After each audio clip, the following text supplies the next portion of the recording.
La Commission pour la réconciliation nationale et des réformes a entamé des concertations avec les partis politiques. Elle a rencontré ce matin les représentants de l'ex-opposition et de l'ex-majorité. Les représentants des anciens partis au pouvoir qui se disent victimes d'exclusion refusent de prendre part aux travaux de la Commission. Des précisions avec Ernest Kambiré. Les candidats au concours. Concernant le cours électoral, c'est une tempête dans un verre d'eau. Dans la mesure où les candidats au concours de la magistrature n'auront pas à affronter des rangs comme ceux-ci pour déposer le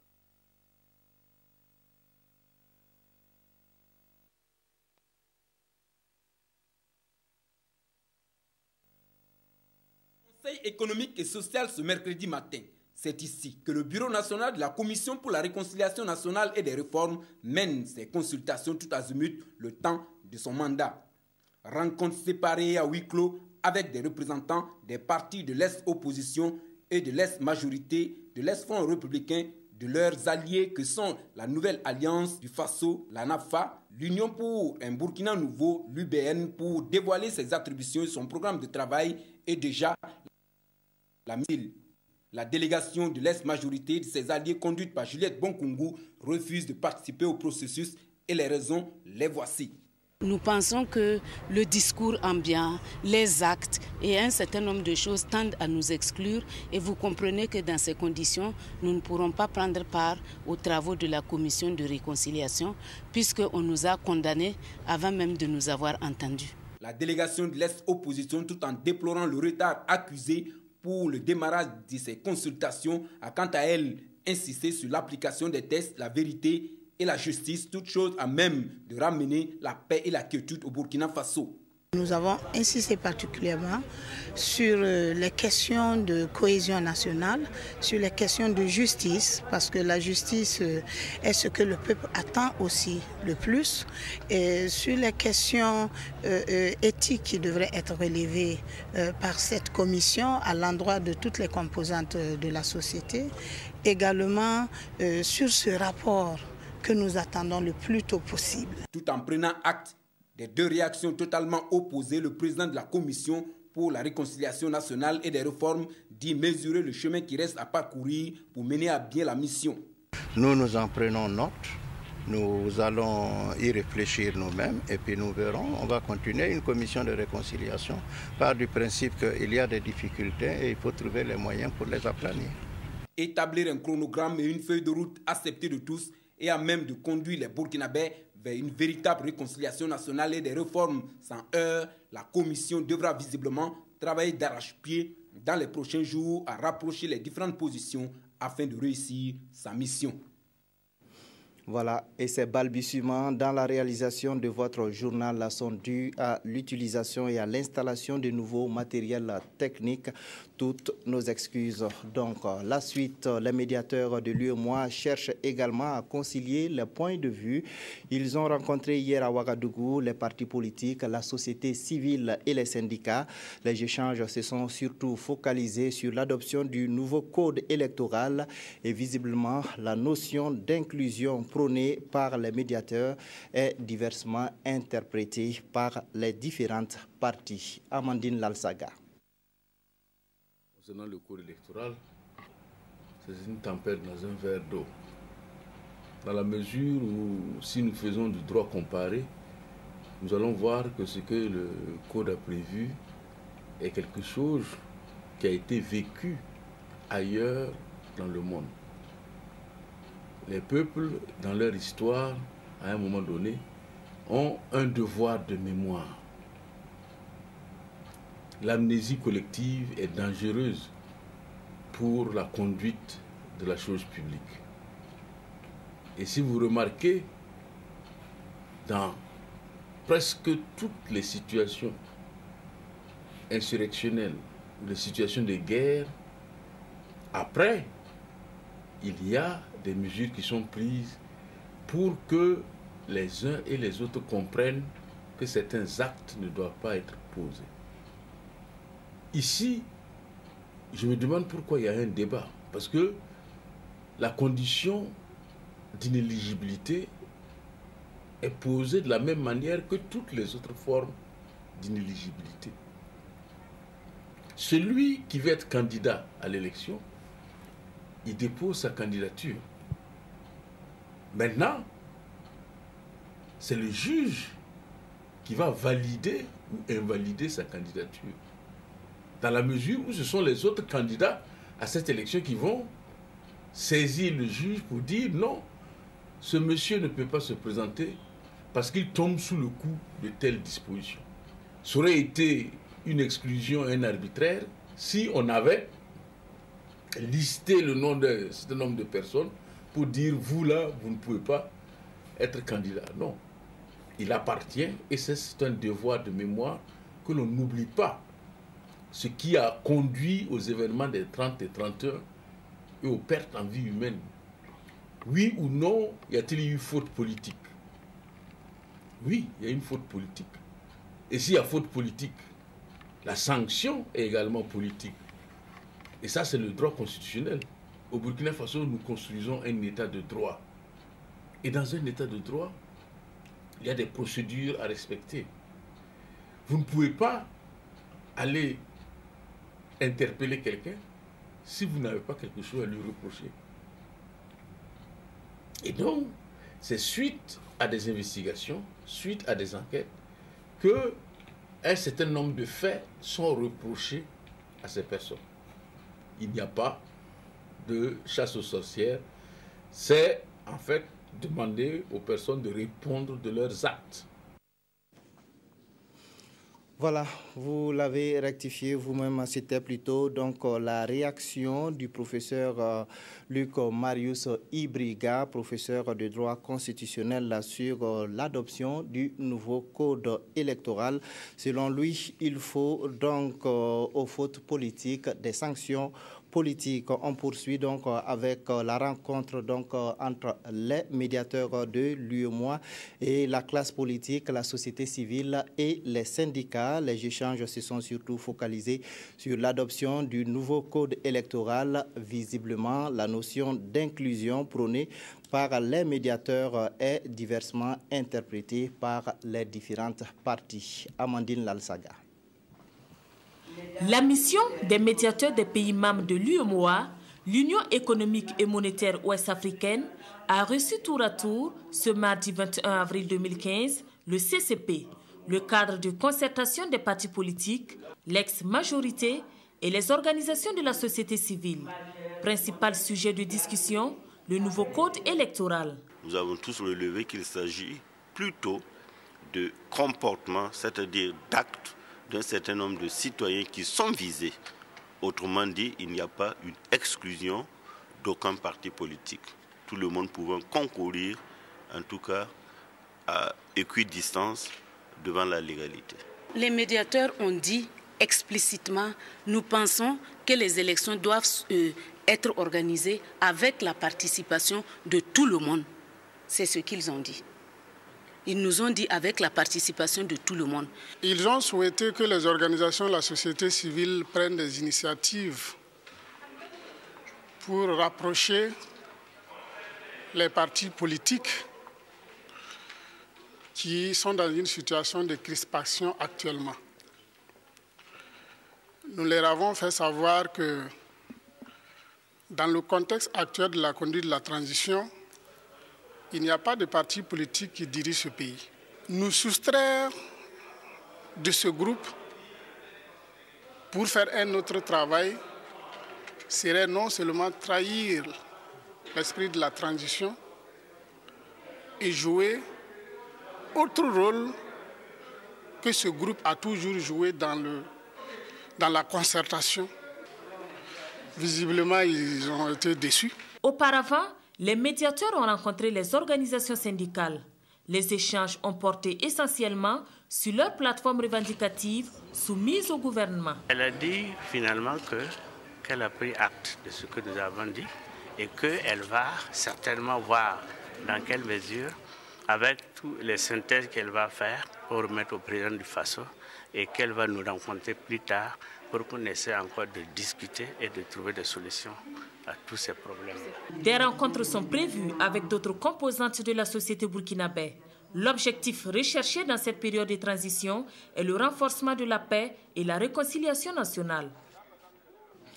Il faut noter que les médiateurs de l'UEMOA ont rencontré ce soir le président du Faso. Ils se sont également entretenus avec les représentants des forces de défense et de sécurité, des médias, de la CENI et de la Commission pour la réconciliation nationale et des réformes. L'objectif poursuivi est le même, travailler pour le succès de la transition au Burkina Faso et pour la réconciliation nationale. Nous y reviendrons dans nos prochaines éditions. En marge de tous ces débats sur la nouvelle loi électorale, les partis et formations politiques gardent un œil sur l'objectif principal, à savoir les élections générales. Pour les remporter, il faut la caution des populations. Le MPP, le Mouvement du Peuple pour le Progrès, était dans le centre-est avec pour objectif de mobiliser ses militants. Janine Kambiré. À Zabré Bitou et Saint-Cancé, le premier vice-président du Mouvement du Peuple pour le Progrès et certains membres du bureau politique national sont allés à la rencontre des militants et sympathisants de leur parti. Dans chaque localité, après avoir rendu visite au chef coutumier, un meeting a servi de tribune d'expression. Tour à tour, anciens, jeunes et femmes de Zabré, Bitou et Saint-Cancé, tout en réaffirmant leur mobilisation et leur détermination à soutenir le MPP dans sa conquête du pouvoir, ont émis quelques doléances. On leur a toujours promis certaines réalisations, dont le bitumage de la route nationale numéro 29, Manga, Zabré, frontière du Ghana. Et jusqu'à présent, nous ne savons pas quelle est la couleur du goudron. Donner un peu plus de pouvoir à la douane de Bitou pour relancer l'économie de la localité. Lutter contre l'insécurité grandissante dans la localité. Des doléances qui ne sont pas tombées dans l'oreille d'un sourd. Vous avez raison de revendiquer le goudron. Et vous aurez le goudron. Dès la première année du MPP au pouvoir, le goudron sera à Zabré jusqu'au Ghana.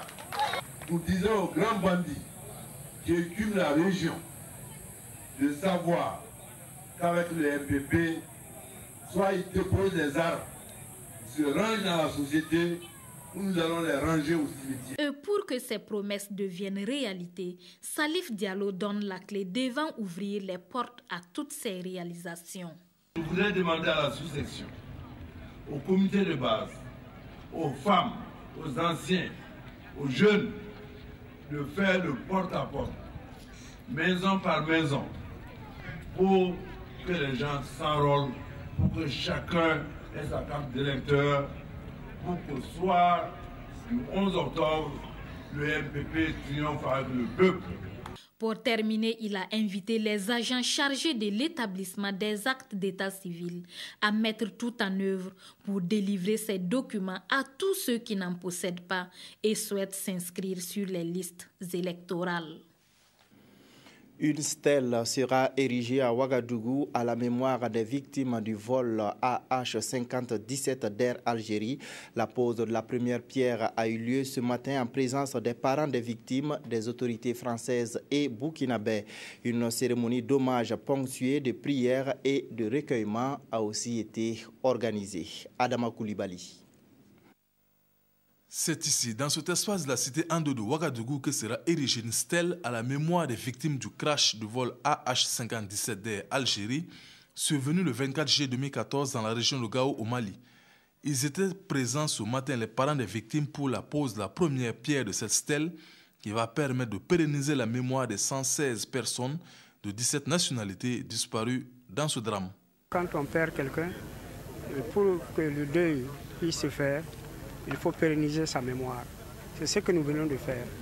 Ils sont allés sur le lieu du crash où il y a une stèle qui a été exposée. Ils sont revenus sur le lieu de départ de nos parents et on a érigé une stèle. Et c'est un lieu de rencontre, de trait d'union, un point de rencontre pour célébrer et commémorer leurs souvenirs de façon pérenne. Des 17 nationalités, la France est le pays qui a payé le plus lourd tribut dans cet accident, avec 54 ressortissants, dont les familles se sont réunies au sein de l'association AH5017. L'idée aussi, c'est que cet accident serve, voilà, plus personne ne doit perdre des gens dans des accidents d'avion. Voilà.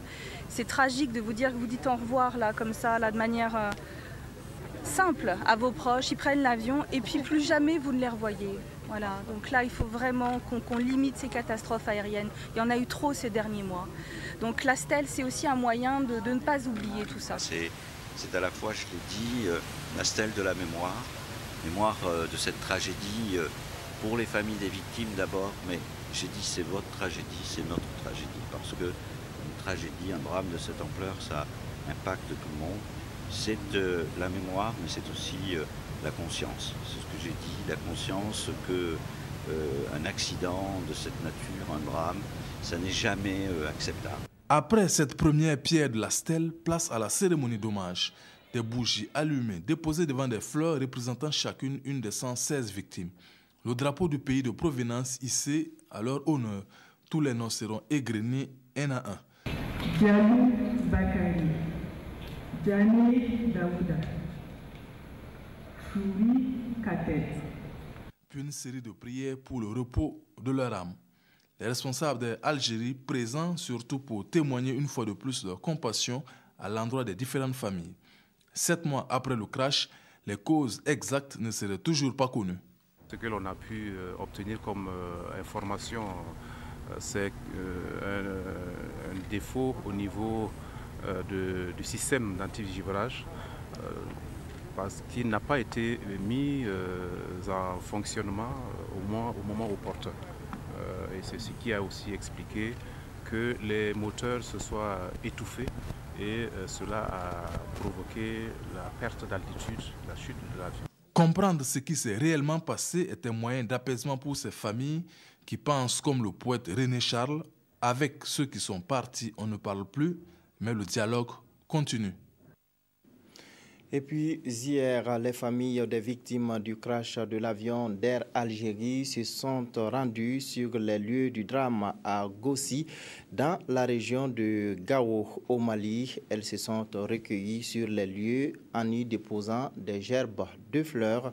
Ce voyage a permis aux proches des victimes de faire le deuil. Suite du journal, les Burkinabés vivant au Canada sont mieux imprégnés de la situation sociopolitique de leur pays. Les informations sur les priorités de la transition leur ont été données par le Premier ministre. C'était à l'occasion de la rencontre entre le chef du gouvernement et la communauté burkinabé. Les échanges ont aussi porté sur la participation de cette diaspora au développement du Burkina Faso. Souleymane Sanou, Idrissa Séré. Au-delà des questions politiques, les échanges avec les Burkinabés vivant au Canada se sont focalisés sur des préoccupations économiques. Présents dans toutes les grandes villes, Montréal, Ottawa, Moncton, nos compatriotes sont soucieux de savoir comment ils peuvent apporter leur contribution au développement économique du Burkina. Le Premier ministre les a encouragés à se mettre en réseau pour créer des entreprises solides et viables. En tout état de cause, l'État accompagnera le développement de leurs activités. Partie intégrante de la mission, le Conseil présidentiel pour l'investissement se donne pour rôle d'attirer les investisseurs. Aussi, il se porte garant de leurs intérêts au Burkina. Le Conseil présidentiel pour l'investissement essaie de créer des conditions justement favorables pour permettre aux investisseurs de venir chez nous. Et je dois dire que, en ce qui concerne le Canada, comme vous le savez, c'est le premier pays qui intervient dans le secteur minier, essentiellement dans l'or. Et d'après ce que nous avons entendu ici, il y a encore beaucoup de choses dans le futur. La communauté burkinabé vivant au Canada a été rassurée sur la marche de la transition et sur l'importance que la mère patrie accorde aux préoccupations de ses fils. J'ai beaucoup apprécié la maîtrise des dossiers par le Premier ministre. Il a apporté réponse à toutes nos questions. Ça, c'est très important. Ça me donne encore la joie d'aller visiter le Burkina bientôt, puis aussi penser comme... on l'a discuté aujourd'hui dans cette conférence, investir et changer les choses au Burkina. Avant de prendre congé, le chef du gouvernement demande à chacun de ne pas perdre de vue les objectifs assignés à la transition, conduire le pays à des élections libres, transparentes et équitables. Les autres priorités seront mises en œuvre au fur et à mesure que les choses se stabilisent. Yacouba Isaac Zida a mis à profit son séjour au Canada pour visiter l'ambassade du Burkina Faso à Ottawa. Cette représentation diplomatique du Burkina Faso est l'une des plus actives. Le chef du gouvernement a encouragé et félicité le personnel. Souleymane Sanou, Idrissa Séré. L'acquisition de la chancellerie remonte à 1973. Beaucoup d'eau a coulé sous les ponts. Devenu vétuste, le bâtiment porte aujourd'hui les stigmates du temps et mériterait d'être rénové. Malgré cet environnement peu favorable, le personnel se bat et donne le meilleur de lui-même pour représenter dignement le Burkina au Canada. Yacouba Isaac Zida est venu leur témoigner la gratitude du peuple burkinabé. Ce n'est pas toujours facile, les conditions ne sont pas chaque fois réunies comme on le souhaite. Mais en tout cas, je voudrais vous encourager à persévérer parce que la réalité, c'est que nous sommes, notre pays a les ressources très limitées. Vous savez très bien que dans le cadre de la transition, nous-mêmes, nous avons décidé d'un budget d'austérité pour l'année 2015.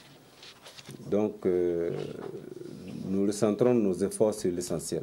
Acquisition de nouvelles résidences, problème de grille salariale, suppression des avantages accordés au personnel diplomatique. Les animateurs de l'ambassade du Burkina à Ottawa ont trouvé une oreille attentive de la part du Premier ministre. Ils ont été sensibles à cette marque de reconnaissance. Quand l'autorité vous félicite, cela va tout droit au cœur. Et je pense que ces félicitations s'adressent d'abord à tous mes collaborateurs. Parce que sans eux, on ne serait pas là où nous sommes, on n'aurait pas atteint ces résultats pour être félicités aujourd'hui. Donc je partage cette félicitation avec tous mes collaborateurs. Le Burkina a été choisi comme pays de concentration de l'aide canadienne au développement. Le chef du gouvernement a exhorté le personnel et toute la communauté burkinabé vivant au Canada à sauvegarder la bonne image de leur pays. Le CAMES, le Conseil africain et malgache pour l'enseignement supérieur, vient de reconnaître 19 nouveaux diplômes d'établissement supérieur burkinabé. Ces diplômes ont été accrédités par le programme de reconnaissance et d'équivalence des diplômes du CAMES. La remise des attestations aux écoles concernées avec Rufin Bationo et Adama Koulibaly. 19 diplômes d'établissements supérieurs privés et publics de la place répondent désormais aux normes du programme de reconnaissance de l'équivalence des diplômes du CAMES. Ils ont été évalués selon plusieurs critères. Les critères sont essentiellement liés à la qualité du corps enseignant, à la qualité des offres même de formation, donc des programmes eux-mêmes, donc à la qualité des équipements, c'est-à-dire des infrastructures qui accompagnent la formation. Responsables d'établissements et étudiants se réjouissent des opportunités que leur offre la reconnaissance de leurs diplômes. Nous avons obtenu la reconnaissance de 6 de nos diplômes, ce qui porte à un total à 8 au niveau de l'Institut supérieur privé de technologie. Nous avons des problèmes dès que nous finissons nos études parce que souvent, par manque de reconnaissance du CAMES, il y a certaines entreprises qui ne reconnaissent pas les diplômes et c'est très difficile pour nous d'avoir des emplois.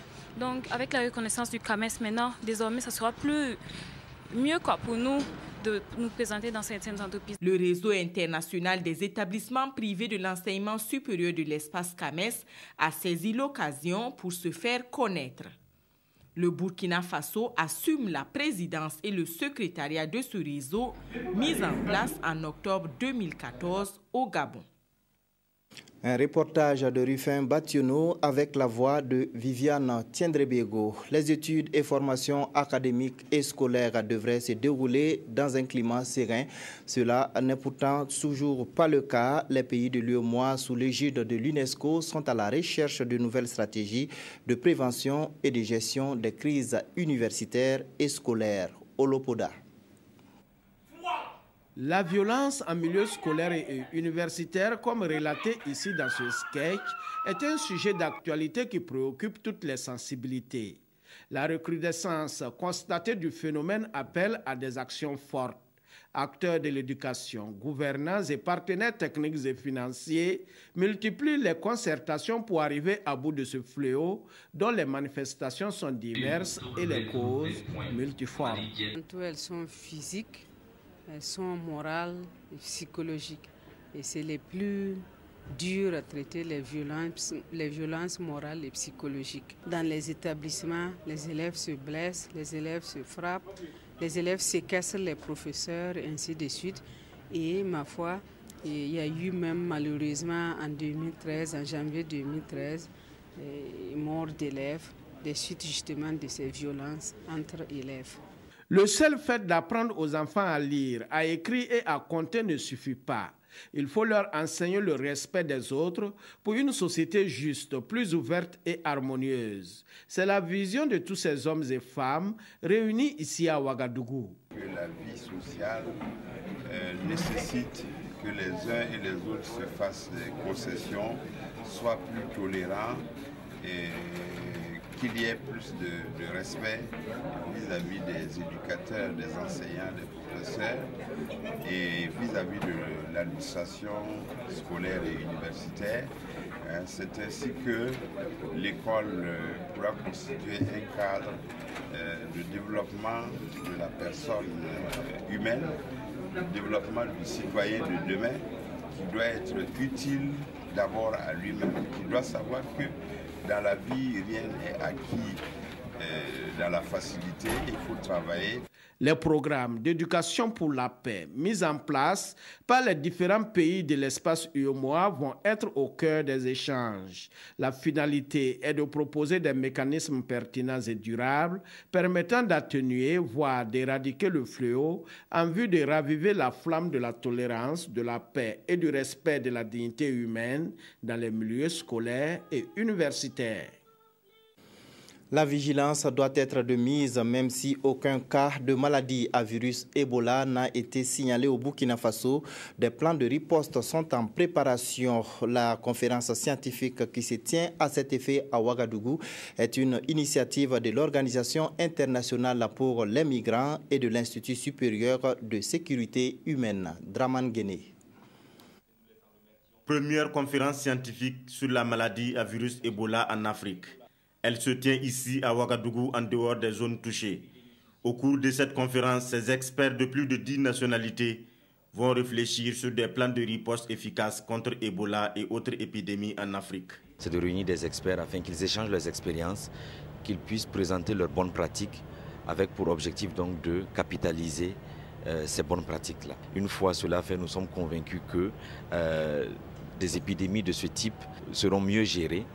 Nous serons mieux préparés. Au cours de ce symposium de 3 jours, les participants vont faire des recommandations de nature à renforcer le système sanitaire des États africains. Des recommandations dont l'application nécessite la conjugaison d'efforts des États et de leurs partenaires. Nous allons accompagner dans le suivi donc, de ces recommandations. Les pays ont envoyé des représentants. Donc nous estimons que ce sera vraiment une opportunité pour qu'eux également se fassent des porte-parole de la mise en œuvre des recommandations issues de la conférence. C'est sûr que le gouvernement nécessairement prendra les précautions en termes d'organisation du système de santé, en termes de sensibilisation. Déjà, vous voyez que sans que le Burkina soit touché, nous prenons les précautions comme si on était déjà en situation d'alerte. Les leçons qui seront prises, les recommandations qui seront faites, seront encore des supports pour que le gouvernement puisse s'appuyer. Cette conférence est initiée par l'Organisation internationale pour les migrations en collaboration avec l'Institut supérieur de la sécurité humaine. Elle se tient un an après l'avènement de l'épidémie qui a mis à rude épreuve le système sanitaire africain. Les quotidiens se sont majoritairement intéressés à 3 sujets: l'effondrement du sous-sol d'un immeuble en construction à Ouagadougou, la saisie d'environ 27 000 litres d'huile frélatée à Bobo-Dioulasso et la sortie médiatique de l'ambassadeur des États-Unis au Burkina Faso au sujet du code électoral. La revue de presse, Abdoul Rasmane Zongo.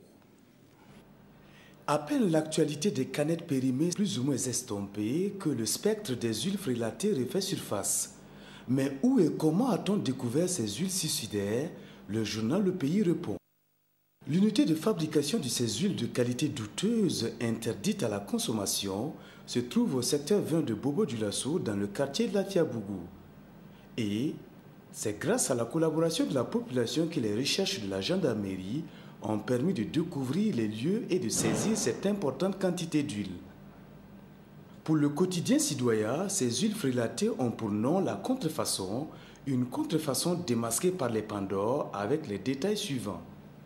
912 bidons de 20 litres, 45 fûts de 200 litres à ciel ouvert, ce sont environ 27 frélatées, extraites avec une substance nocive comme la soude caustique qui ont été saisies par la gendarmerie. Aujourd'hui au Faso, l'on s'attarde plutôt sur les impitoyables auteurs et leurs modes opératoires. Je cite. Au total, 3 personnes, considérées les acteurs principaux, ont été interpellées. Ces individus achetaient le brut d'huile avec une société de la place, la chauffaient pour extraire une huile, après y avoir ajouté de la soude caustique.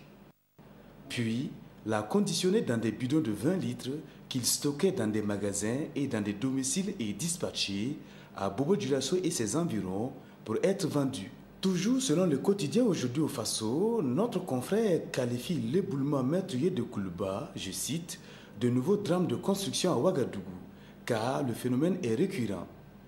À la récurrence d'Aujourd'hui au Faso, l'observateur confère le titre dramatique « Il cherchait sa pitance, il a trouvé la mort ». En effet, les 4 ouvriers étaient en train de, je cite, s'attaquer à un plan de la fosse pour y couler du béton. C'est alors qu'ils creusaient que 2 blocs d'argile auraient cédé. 2 des employés de chantier ont juste eu le temps de fuir le danger. Un autre a été grièvement blessé et conduit d'urgence à l'hôpital, tandis que le 4e, malheureusement, a été littéralement enseveli par les blocs d'argile. Dans les éditions Le Pays, le fondement survenu le 21 avril à Koulouba a causé 3 victimes, dont un mort et 2 blessés. Le journal donne quelques précisions émanant de la Brigade nationale de sapeurs-pompiers. Nous n'avons pas trouvé les propriétaires et nous ne savons pas à qui appartient le bâtiment. Il paraît que c'est un bâtiment R+1 prévu avec un sous-sol. Le sous-sol présente un très grand danger pour le voisinage. Toulinabo Mouchingui a mis fin au débat, oui, à la polémique selon laquelle le pays de l'oncle Sam soutient à tort ou à raison le nouveau code électoral burkinabé. L'ambassadeur américain éclate la vérité en ces termes. Nous ne sommes pas étrangers à la polémique. J'aimerais être clair. La loi a été promulguée et c'est fini. Quand il y a un choix qui concerne le peuple, les États-Unis d'Amérique se mettent du côté du peuple, parce que c'est le peuple qui décide. Avant de conclure, le 11 octobre, rendez-vous dans les bureaux de vote. Fin de cette édition. Merci de l'avoir suivi.